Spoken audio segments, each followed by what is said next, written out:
책 읽어주는 여자 에젤 강미경입니다. 최자실 목사님을 비롯한 한국의 전도왕들의 전도 노하우를 전수해 드리겠습니다.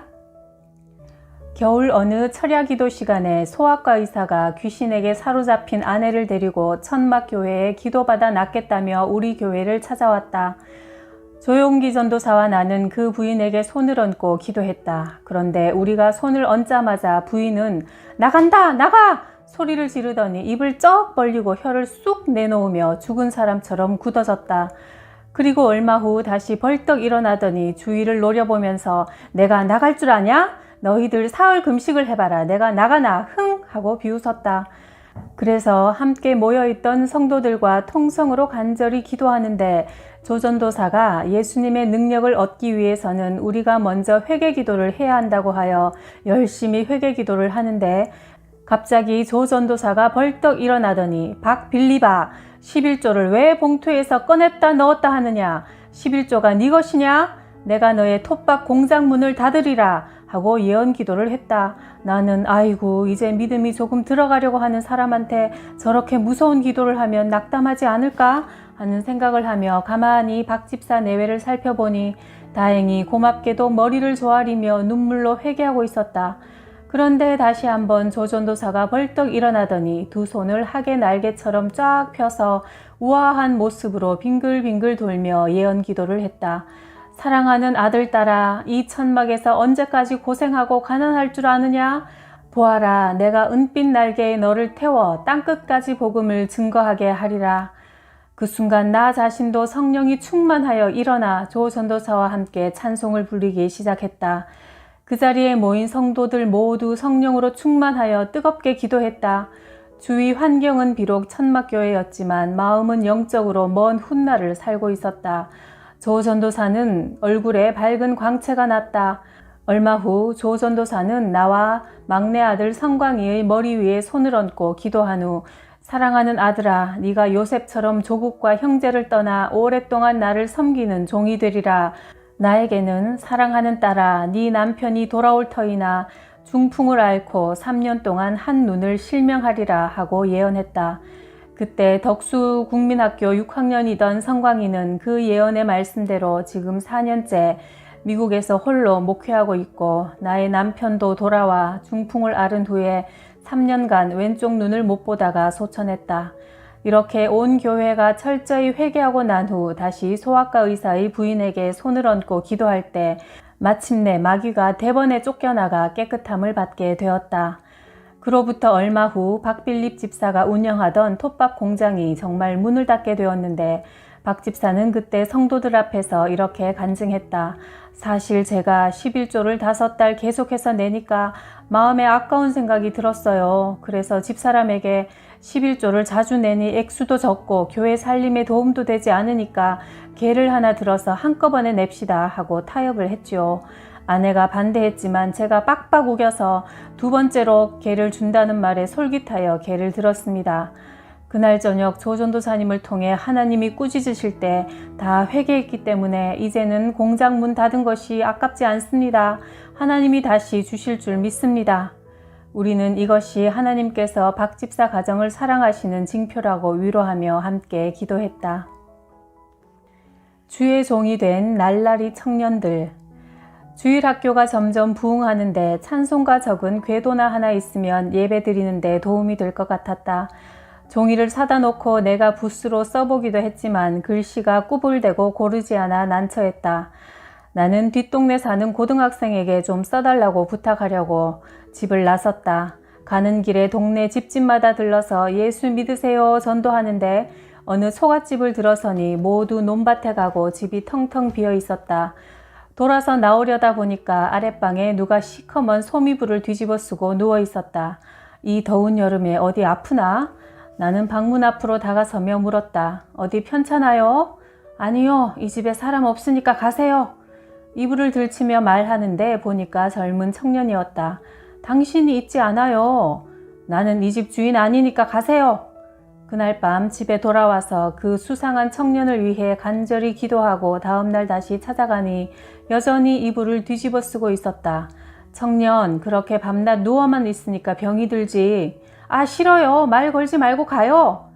이 사람 문제의 인물이구나. 전도해야겠다. 그리고 다음 날 밀가루를 조금 사다가 강냉이 가루와 섞어서 찌짐을 해가지고 다시 찾아갔다. 청년 있어요? 아, 왜 또 오셨어요? 이것 좀 잡숴보라고요. 음식을 보더니 일어나 앉았다. 고향이 어디예요? 강화도요. 왜 밤낮 이렇게 이불을 뒤집어 쓰고 있어요? 취직하려고 올라왔는데 희망도 없고 해서 고민하고 있습니다. 이것 잡수시고 내가 희망되는 일 하나 드리지요. 좋은 일 하는 셈 치고 큰 종이에 찬송가 가사 좀 적어주세요. 이렇게 조병호 청년은 다음날 아침 교회에 와서 예수의 피밖에 없네부터 시작해 10장이나 찬송가를 써주었다. 이것이 계기가 되어 교회에 나오기 시작했고 예수님을 잘 믿는 사람이 되었다. 그런데 하루는 주일학교 교사가 뛰어오더니 말했다. 전도사님, 조병호 선생이 변소에 갔는데 담배 연기가 퐁퐁 올라와요. 그럴 리가 있나? 주일학교 선생인데. 모르시는 말씀 마세요. 담배 잘 피워요. 옆에서 다른 교사가 거들었다. 그러나 아직은 신앙이 덜 여물었기 때문에 나무랄 수도 없었다. 보통 때도 설교만 끝나면 거 좀 따집시다 하고 꼬치꼬치 물고 늘어져서 조용기 전도사가 아주 질색을 했다. 그러나 그 아들이 성령 세례를 받고 은혜를 받으니 못된 습관을 다 버리고 충성스럽게 교회 종을 치고 신학교를 다니더니 지금은 훌륭한 목사가 되어 강원도 예수원 분원의 원장으로 하나님의 일을 하고 있다. 조병호 목사뿐 아니라 지금 봉천 순복음교회의 박종선 목사도 당시 예수 믿으라고 하면 예수요? 내 주먹이나 믿으시오 하던 사람이었는데 성령께 사로잡히니 신학교를 졸업하고 지금은 성공적인 목회를 하고 있다. 술주정뱅이 아들 목사 되다. 하루는 어느 집에 전도를 하러 들어서니 그 집 부인이 2살쯤 되어 보이는 사내아이를 안고 근심스런 얼굴로 앉아 있었다. 아기는 배가 북처럼 부어올라 있고 앵앵 우는데 손톱마다 바늘로 따놓은 흉터가 보기에도 끔찍했다. 아주머니, 이 아기 어디 아파요? 자꾸 설사를 하고 배가 불러오는 복학병이랍니다. 예수 믿으세요. 예수 믿으면 아기 병이 낫습니다. 간절히 기도해주고 돌아와서 그날 밤부터 방석이의 복학병을 위해 기도했다. 그러는 동안 방석이 어머니가 교회에 나오고 방석이의 병은 점점 나아서 배가 쏙 들어갔다. 그런데 그 남편 이재열 선생은 부인이 예수를 믿는 뒤로 술만 먹으면 자꾸 죽은 어머니가 나타난다며 교회에 못 나가게 핍박을 했다. 어느 날 저녁 혼자서 천막교회에 나가 방석이네를 위해 간절히 기도하고 있는데 이재열 선생이 술에 취해 곤드레 만드레가 되어 찾아왔다. 아, 당신이 누군데 자꾸 우리 방석이 하고 이름을 불러요? 아이, 방석이 아버지, 술 그만 먹고 예수님 믿으세요. 예수님 믿으면 팔자가 펴져요. 그래요? 나는 예수는 안 믿지만 아주머니 말은 믿지요. 그럼 내가 시키는 대로 하시겠어요? 예. 첫째, 술을 끊고 둘째, 주일마다 교회에 나오세요. 이 선생은 당시 육군대학에서 독일어를 가르치고 있었는데 나와 약속한 것을 잘 지켰다. 그런데 2달 후 얼굴이 헬스케져서 찾아왔다. 전도사님 좀 따집시다. 전도사님이 시키는 대로 다 했는데 왜 팔자가 피기는커녕 내가 육군대학에서 모가지가 잘립니까? 아, 그게 바로 되는 징조입니다. 되는 징조요? 그럼요. 저 도로에 나가보면 아스팔트 깔 때도 먼저 땅을 깊이 파내고 다시 하잖아요. 마찬가지로 그것이 더 잘 되려는 징조입니다. 방석이 아버지는 엔지니어라고 하지 않으셨어요? 예, 그렇지만 돈이 없으니 아무것도 못해요. 그러니까 처음부터 크게 하지 마시고 저 불광동 시내에 들어가서 빵꾸댐 합니다 하고 써붙이세요. 그렇게 시작한 빵꾸댐 집이 머자나 자동차 수리공장이 되었고 이 선생은 우리 교회 장로가 되었으며 그 부인 김봉희 집사와 아들 방석이는 신학교에 다니고 있다. 방석이 아버지가 교회에 나온 그해 겨울 어느 날 나는 노방전도를 마치고 꽁꽁 얼어서 감각이 없는 발로 집에 돌아왔다. 그런데 외투도 벗기 전에 조 전도사가 들어오며 말했다. 어머니, 우리 주일학교 학생 중에 욱정이라고 있죠? 밤낮 아버지한테 교회 다닌다고 매 맞는다는 그 아이 말이야? 그래요. 그 술주정뱅이 아버지가 죽었대요. 술 먹고 장마당에서 밤새 얼어 죽어 있는 것을 끌어왔대요. 그럼 그 아들이 우리 교회 학생인데 가봐야지. 상가에 들어서니 마당에 조그마한 천막을 쳐놓았는데 객사한 사람은 방 안에도 들여놓지 않는다며 꽁꽁 얼은 시체를 밖에다 두고 있었다. 시체에는 술 먹고 토한 것이 엉겨붙어 냄새가 지독했다.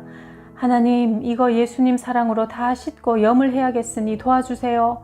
기도하고 나니 냄새가 조금도 역겹지 않았다. 뒤를 돌아보니 도와주겠다며 따라 나선 청년들은 다 도망가고 하나도 없었다.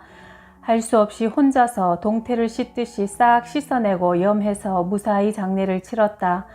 그런데 그 아들 욱정이가 지금은 목사가 되어 군포에서 목회를 하고 있으니 모두 다 눈물로 뿌린 씨앗들의 열매다. 이렇게 해서 그 작은 천막교회에서 11명의 목사가 배출되었고 아직도 여럿이 신학교에 다니고 있으니 하나님의 은혜가 아닐 수 없다. 5동 306호 혜진이 어머니는 마음이 강팍했다. 전도를 하면 욕을 쏟아붓고 물건을 집어던졌다.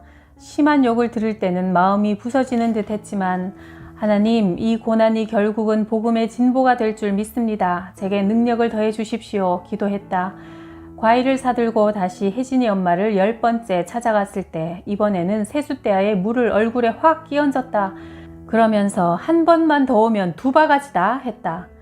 그때 하나님께서 뜨거운 음성을 들려주시길 십자가를 바라보아라. 네가 고난당할 때 나도 함께 고난을 받노라 하셨다. 그러자 오히려 마음에 기쁨이 샘솟고 그 영혼이 주님께로 돌아왔을 때를 미리 생각하니 할렐루야 감사가 절로 나왔다. 나는 얼마 후 다시 물 3바가지를 받을 각오를 하고 혜진이네 집으로 찾아갔다. 그런데 놀랍게도 물 세례가 아니라 드디어 예수님을 믿겠다는 고백을 받았다. 혜진이 어머니는 집사님, 제가 과일 보따리를 10번이나 내던졌을 때도 예수쟁이는 꼴도 보기 싫어 분노하는 마음뿐이었는데 집사님께서 물 세례를 1번 받고 2번 맞고 그대로 돌아가는 모습이 가슴에 남았습니다. 이것은 인간이 하는 일이 아니구나. 하나님께서 정말 살아계시는구나 하는 생각이 들었어요. 그래서 지금 그 혜진이 어머니는 집사님이 되어 나를 핍박한 그 열정으로 뜨겁게 주님을 섬기고 있다. 우리 동네 시장에 서울대 나온 약사가 약국을 개업한다기에 가보았다. 개업날이라 친지, 친구 여러 사람들로 무척 바빴다. 잠시 후 좀 한가해지자 내가 약사에게 이 선생님 예수님을 믿으십니까? 교회 다니세요? 하고 물었다. 아니요, 교회는 안 다니지만 성경은 12번이나 읽었습니다. 이 선생님, 성경을 그렇게 많이 읽으셨다니 다른 말씀을 드릴 것이 없고 제가 몇 가지만 여쭤보고 맞추시면 다시는 이곳에 복음을 전하러 오지 않겠습니다. 태양은 어떻게 떴습니까? 또 달은 어떻게 떴습니까? 그는 답을 못하고 쩔쩔매기 시작했다. 그러면 이 선생님의 인생의 목표, 삶의 목적은 무엇입니까? 그가 우물쭈물하다가 겨우 대답한다는 것이 제 인생의 목표는 우리 가족의 건강과 행복입니다. 그 이상 더 무엇을 바라겠습니까? 했다. 이 선생님이 정말 서울대를 나왔습니까? 저는 대학을 못 나왔지만 제 인생의 목표는 내 자녀, 내 남편에게 있는 것이 아니라 이 지역과 이 나라, 전 세계 민족에게 아직까지 예수님을 믿지 못해 평안이 없고 늘 어둠 가운데 살아가는 바로 당신처럼 기쁨이 없고 두려움 가운데 있는 사람들에게 복음을 전해 내가 받은 이 평안과 기쁨을 함께 누리며 구원받도록 하는 것입니다. 그런데 이 선생님은 그 좋은 학벌, 많은 돈을 가지고 이제까지 무엇을 위해 사셨습니까? 늘 불안하고 뭔가 두렵죠? 예수님 안에 평안이 있습니다. 하나님께서는 이 선생님을 사랑하십니다. 라고 했더니 그가 갑자기 온몸을 떨다가 유리 진열대 위로 쿵 쓰러졌다. 나와 같이 동행한 집사님이 너무나 놀라 그의 어깨에 손을 얹고 간절히 기도했다. 한참 후에 그가 머리를 들더니 긴 사연을 고백했다. 제가 예수님을 믿겠습니다. 사실 저는 6개월 전에 정신병원에서 나왔습니다. 시시때때로 레이저 광선 같은 것이 제 머릿속으로 들어오고 어떨 때는 톱이 들어와 머리가 쪼개질 듯이 아픕니다. 밤에 잠을 자려고 누우면 어디선가 내 이름을 불러대는데 민수야, 민수야. 그러면 저도 모르게 목류병 환자처럼 일어나서 그 소리가 나는 곳을 향해 찾아 헤매게 됩니다. 그래서 지금 이혼 위기에 처해 있으니 제 아내와 저희 집에 계신 할머니를 전도해 주십시오. 저희 집은 로얄 아파트 몇 동 몇 호입니다. 하고 가르쳐 주었다. 즉시 나는 과일을 사서 그 집을 방문하여 그의 아내와 할머니를 만났다. 알고 보니 그들 부부는 4살 난 아들이 있는데 이혼을 하기 직전이었다. 다음 날 새벽 기도 시간부터 당장 이 세 식구가 교회로 나와 신앙생활을 시작했다. 아무리 좋은 환경과 학벌이 있어도, 아무리 궁궐 같은 집에 살아도 주님이 계시지 않는 곳엔 평화와 안식이 없다는 사실을 그를 통해 나는 확실히 체험하게 되었다. 어떤 군인 부대에 가서 전도하고 싶은 마음이 기도를 할수록 뜨겁게 일어났다. 성령의 인도인 줄 알고 부대로 가서 대대장님 사택을 방문했지만 계시지 않아 사병에게 이름과 전화번호를 적은 메모를 남기고 돌아왔다. 그날 밤 전화가 왔다. 묵직한 남자 음성이었다. 저는 모 부대 대대장입니다. 무슨 일로 저를 만나려고 하십니까? 나는 너무나 놀라워서 얼른 제가 이 세상에서 가장 소중하고 귀한 일, 생명과도 바꿀 수 없는 아주 크고 복된 일이 있어서 대장님을 꼭 만나서 전하고 싶습니다 했다. 처음에는 시간이 없어서 못 만난다고 딱 거절하던 분이 계속 간곡히 말씀을 드리니 정 그러시다면 내일 새벽에 오십시오 라고 약속을 해주었다. 이튿날 새벽 기도를 마치고 달려갔다. 그 부대의 사택은 이전에 공동묘지 자리에 있었다. 그럼에도 오직 전도하겠다는 일념으로 무서운 줄도 모르고 달려가서 사택에 도착하여 대대장을 만났다. 저는 예수 그리스도를 전하러 왔습니다. 모월 모일은 저희 교회 총동원 주일입니다. 그날은 1부에서 12부까지 예배가 있는데 인천에 있는 전 시민을 우리 교회에 초청하여 하나님의 말씀을 듣도록 정한 날입니다. 저는 이 부대에 있는 장교들, 가족, 사병들 모든 분들을 초청하고 싶습니다. 그랬더니 대대장이 제가 난데없이 교회는 왜 갑니까? 안 갑니다 했다. 대대장님, 바깥을 한번 보십시오. 아직 저렇게 어둡지 않습니까? 이 어두운 새벽에 이 시각에 여자 혼자서 사람의 마음으로 이곳에 올 수 있다고 생각하십니까? 더구나 이곳은 사람이 잘 다니지 않는 공동묘지가 있는 자리인데 하나님이 보내지 않으셨다면 어찌 저 혼자 이 어두운 새벽에 이곳까지 왔겠습니까? 저에게도 남편이 있고 자식이 있습니다. 이 시간이면 가족들 시중을 들기도 힘든데 이곳까지 제가 무슨 이유로 왔겠습니까? 정녕 하나님께서 당신을 사랑하십니다. 이것을 믿습니까? 하고 물었더니 정말 믿기 힘든 일이 일어났다. 가만히 듣고 있던 그가 벌떡 자리에서 일어나더니 예, 제가 믿겠습니다. 그러면 제가 어떻게 하면 되겠습니까? 했다. 다음 날 대대장은 수요 기도회에 운전병과 함께 와서 교회에 등록하고 큰 은혜를 받고 돌아갔으며 총동원 주일에는 군인들을 시간마다 교대로 보내주었다. 그뿐이 아니다. 집사님, 내일 500명의 군인이 새로 옵니다. 그러니 다른 여러 집사님들과 같이 오셔서 전도하십시오 하고 부탁했다. 얼마나 감사한지 음식을 만들어서 가겠다고 했다. 젊은 병사들 500명을 먹이려면 최소한 100만 원은 있어야 하는데 돈이 없어 열심히 기도를 하고 있는데 남편에게 전화가 걸려왔다. 오늘 모르는 사람이 기계 한 대를 주문했는데 돈 200만 원을 송금했소. 나는 그 돈으로 여러 집사님들과 음식을 풍성하게 만들어 부대로 달려갔다. 500명 사병만이 아니라 각 부대 장교들까지 모두 모여 있었다. 그곳에서 많은 대대장들과 부대장들을 만나 전도했고 매주 장교 가족과 사병들이 수십 명씩 교회에 나와 등록하게 되었다. 이렇듯 전도는 사람의 수단과 방법으로 되는 것이 아니라 하나님 말씀을 의지하여 담대히 나가기만 하면 하나님께서 놀라운 방법으로 도우신다는 것을 깊이 깨달았다. 날씨가 풀어지고 산등성이에 제법 푸른 기가 감도는 3월 하순께 혼자서 노방전도를 나가는데 저만치서 계란장수가 머리에 계란 함지를 이고 등에는 서너 살 난 아이를 업고 이마에 구슬땀을 흘리며 언덕길을 올라오고 있었다. 아주머니, 계란 좀 사세요. 글쎄 몇 줄 사놓고 조용기 전도사나 하나씩 주면 참 좋으련만 아직도 우리는 그럴 형편이 못 되었다. 애기 엄마, 예수 믿고 구원받아요. 그러자 그의 눈에 순간 눈물이 흠뻑 고이더니 얼마 전에도 울었는지 눈 주위가 벌겋게 부어올랐다. 아마 큰 걱정이 있는 모양인데 예수 믿고 복받아요. 예, 저도 옛날엔 교회 다녔답니다. 그는 내 손을 덥석 붙잡으며 울먹였다. 우리 남편이 육군 장교인데 밤낮 고주망태라 생활비를 주지 않아서 제가 이렇게 양계하여 계란을 팔아서 근근히 먹고 삽니다. 우리 어머니도 예수 믿는 분이었어요. 그런데 아주머니 보니 꼭 우리 어머니를 보는 것 같네요. 이번 주일에는 우리 교회에 나오세요. 나가고 싶지만 애 아빠가 못 나가게 해요. 어떻게나 난폭하고 무서운지. 달걀 팔러 나간다고 하고 오세요. 이렇게 하여 그 아주머니는 주일이면 계란을 팔러 오는 것처럼 하여 예배에 참석했다. 몇 달째 나오면서 성령 체험도 하고 얼굴에 시커멓게 나있던 기미도 사라져 제법 고운 얼굴을 되찾아가고 있었다. 부인은 교회에 나올 때마다 애원했다. 최 전도사님, 우리 남편 예수 믿게 좀 해주세요. 제 평생의 소원입니다. 그러지요. 우리 목적을 두고 기도합시다. 집에서도 남편을 위해 밤낮으로 기도하십시오. 나도 새벽마다 기도할 테니. 이렇게 같이 기도를 시작한 지 4개월째 되는 어느 주일, 계란 장수가 처음으로 주일 예배에 나오지 않았다. 남편이 무슨 일을 저질렀나? 꺼림칙한 마음으로 월요일 아침에 찾아가 대문을 두드리니 아이가 나왔다. 불길한 생각에 방 안으로 얼른 들어가 보니 이부자리는 그대로 널려있고 자매는 눈두덩이가 퉁퉁 부어올라 있고 뜯기고 뽑힌 머리카락이 핏자국과 함께 온 방에 널려 있었다. 나는 목이 콱 막혔다.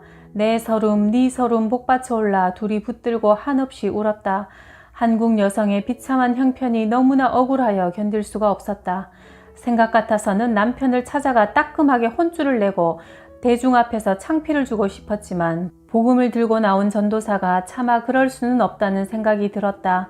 절망과 낙담에 빠진 사람에게 생명과 희망을 전해줄 책임이 있었다. 아무 말 않고 일어나 이부자리를 개켜 얹고 방을 쓸어냈다. 대야에 물을 떠다가 부인의 얼굴을 닦아주고 부은 곳을 어루만져 주었다. 한쪽 눈은 눈동자가 보이지 않을 만큼 부어올랐고 입술은 속으로 터지고 부어서 얼굴 모습이 완전히 뒤틀려 있었다. 어제 아침에 제가 예배당을 가려고 하니까 남편이 못 가게 막더라고요. 그래서 나는 예배당 안 가고는 못 산다고 했더니 못 사는 년 어디 죽어나 보라며 이렇게 두들겨 패니 나 이제 도저히 더는 못 살겠어요. 그는 우느라고 말을 잇지 못했다. 나는 벽에 걸린 장교복을 내려서 무릎에 올려놓고 간절히 기도했다. 예수 그리스도의 이름으로 명하노니 최대위를 묶고 있는 술마귀는 당장 떠나가라.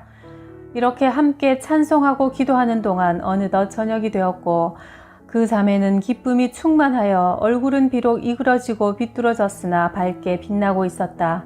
바로 그때 방문이 쾅 하고 열리더니 그 남편 최 대위가 얼마나 술을 마셨는지 입을 실룩거리고 곰 같은 몸뚱이를 가누지 못하고 있었다. 나는 그를 부축하여 의자에 앉혔다. 출근도 하지 않고 여태 술집에 있다가 들어오는 것 같았다. 당신 누구요? 나 저 천막교회 전도사입니다. 나는 예수 같은 거 안 믿어요. 나는 예수 안 믿고 지옥 갈 겁니다. 그래, 지옥 가려고 사랑하는 아내 얼굴을 저렇게 만들어 놨어요? 아, 전현이 예수 없으면 죽는다니. 그럼 예수하고 살라고 쥐어 박았지요. 아주머니도 내 집에서 나가시오. 안 나가면 칠 거요? 하며 두 주먹을 불끈 쥐면서 의자에서 일어날 기세였다. 순간 마음속에 지혜가 번쩍 스쳤다. 나도 최가고 대위님도 최간데 이 최가는 도대체 돌최간가 참최간가 어디 속보 좀 따져봅시다. 내가 아마 고모뻘 될 것 같은데. 아주머니도 최가요? 그가 다시 의자에 눌러앉으며 나를 쳐다보았다. 그럼요, 나 해주 최갑니다. 그래요? 이렇게 하여 엉뚱한 족보 따지기가 시작됐는데 정말 내가 그의 고모뻘이었다. 그러자 최 대위는 이제까지 고모님을 몰라 뵀다며 퍽 부드러워졌다.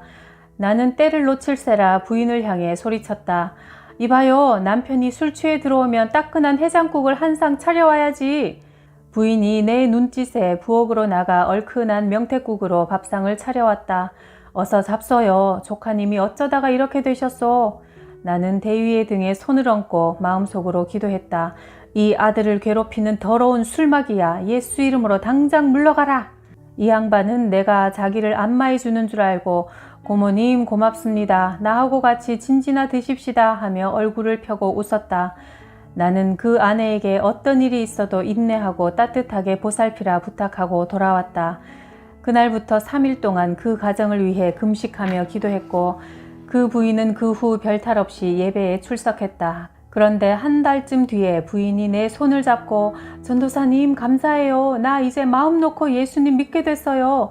남편이 6개월이나 일본 동경에 출장을 간대요. 하고 반가워했다. 그러나 정말 반가운 일은 그가 동경으로 떠난 뒤 20일 만에 일어났다. 동경에서 그가 편지를 보냈는데 여보, 내 죄를 용서해 주오. 이 악하고 무지한 나를 이제까지 참아준 당신의 사랑과 기도 때문에 나도 이제 십자가 지신 예수님을 믿게 되었소. 사연인즉 동경에서 그가 아는 형님을 만났는데 그가 술 취한 자기를 동경에 있는 순복음 교회로 데리고 들어가 강대상 앞에서 목을 껴안고 울면서 기도했단다. 그 형님이 자기를 날마다 자가용으로 출퇴근시켜주며 술을 못 먹게 하고 밤낮 전도한 결과 이제는 자기도 순복음 교회를 다니며 지난 주일에는 목사님이 머리에 손을 얹고 기도할 때 뜨거운 성령 세례를 받아서 이제는 하나님을 믿고 술도 끊고 새 사람이 됐다는 것이다. 앞으로 돈을 보내줄 테니 계란을 최 전도사님 갖다 드리고 나 회개했다고 전해주시오. 돌아가면 당신하고 천막교회 다닐 테니 그동안 기도하며 나를 기다려 주시오. 이 편지를 다 읽고 난 우리는 감격에 넘쳐 할렐루야를 외쳤다. 울며 씨를 뿌리러 나가는 자는 정령 기쁨으로 단을 가지고 돌아오리로다. 시편 126편 5절 말씀처럼 눈물의 기도가 하나님께 상달되어 이와 같은 열매를 맺은 것이다.